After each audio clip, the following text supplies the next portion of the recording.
After applying various types of operations on real numbers, now we know about the order in which we will apply these operations. So today our topic is order of operations. When an algebraic expression contains numerous operations, we need to know the sequence according to which we apply these operations. For example, the following expression contains both multiplication and subtraction operations. The order in which multiplication and subtraction are performed will actually affect the overall result. Now, if we first apply multiplication, the result is 8. But when we apply subtraction first, the result is totally different. It is 26. It is the matter of confusion.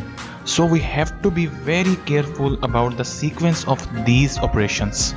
To follow the sequence, we have set some rules to get rid of such confusions.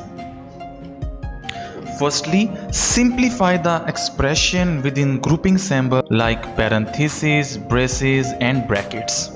But if we have nested groups just like parentheses within parentheses, simplify the innermost parenthesis first and then the others. And the second part of the first rule, we also simplify the expression within absolute value bars, fractions and radicals just like that.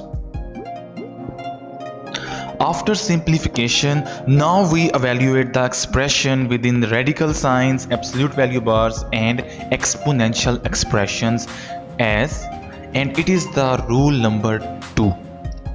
In rule number 3, we perform multiplication or division in the order in which they occur from left to right. For example, the expression contains division first from left to right, so we first perform division and then multiplication to get right answer. But if we change the direction of operations now we first perform multiplication and then division to get the right answer. And in the last rule, we perform addition and subtraction in order that they appear from left to right. Now we will apply all these rules on different expressions. And when we evaluate the first example, we first perform division and then subtraction and addition according to the rules to get the right answer. In the second example, we first perform the operations within parentheses. Then we simplify the exponents and at the last we perform division before subtraction.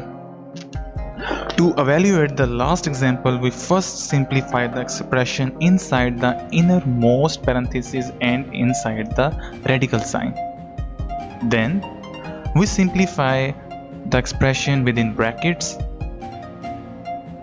and perform multiplication before addition. And at the last we simplify the exponential expression and the radical and then perform multiplication before subtraction to get the final result. Now your job is to simplify all these expressions and write the final answer in the comments.